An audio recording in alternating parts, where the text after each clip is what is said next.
While playing with blocks, the brother and sister noticed a horde of terrifying zombies standing right outside, but far from being afraid.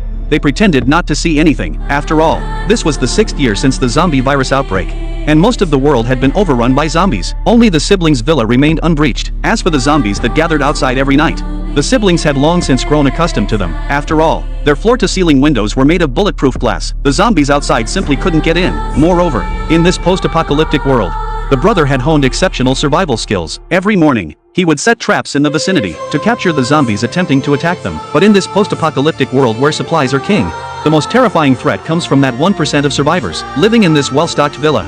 It was inevitable that many would come to vie for territory. That morning, as they were swinging on the swing set, a pickup truck drove up. Realizing the visitors meant trouble, the boy walked up holding a toy gun and warned them not to set their sights on the villa. But facing this young child, the man didn't take him seriously at all. Instead, he asked if there were any adults at home. Seeing that the boy wouldn't speak, the man had no choice but to back up and leave in frustration. What he didn't know, however, was that the boy's toy gun wasn't an ordinary toy, but a modified tranquilizer gun that could render anyone unconscious within minutes. The next day, they were playing outside their front door as usual, when the man from the previous day paid another visit, and this time, he brought a woman with him. They asked the boy where the adults in the house were. The boy said his parents had gone to town to search for supplies, but the man didn't believe the boy's story, because he'd been observing for several days, and knew there were only 2 children in the villa. To ensure his sister's safety, Jack had no choice but to invite them inside, but they immediately began rummaging through the house. They hadn't expected to find such a large stockpile of supplies. Afterward, they made plans to stay there long term. As night fell, they prepared dinner for the children early, but the boy hesitated to take a bite,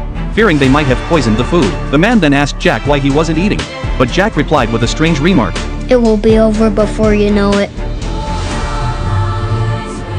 When the night was deep and quiet, Jack took his sister to the safe room. Soon, the outside was swarming with zombies. Frightened, the couple quickly turned off the lights. At that moment, they were completely unaware that a sinister figure had already slipped into the villa. The next second, a noise came from where the girlfriend was. The man hurried over with his gun, only to find his girlfriend lying on the ground, and just like that, they vanished from this world. By the next morning, the brother and sister were playing outside, as if nothing had ever happened. Little did they know that another person had arrived outside. This man looked like a Native American, but since he had been a Special Forces soldier, he easily spotted the nearby traps. Just as he was finding these traps quite interesting, a little girl suddenly appeared before him. At first, he didn't think much of it, and simply asked the girl what she was doing there. But the little girl just stood there, grinning foolishly, before the man could react. A tranquilizer dart struck him in the neck, although he pulled it out as fast as he could. It was already too late. The anesthetic had already entered his system. Meanwhile, the brother and sister watched him from a distance.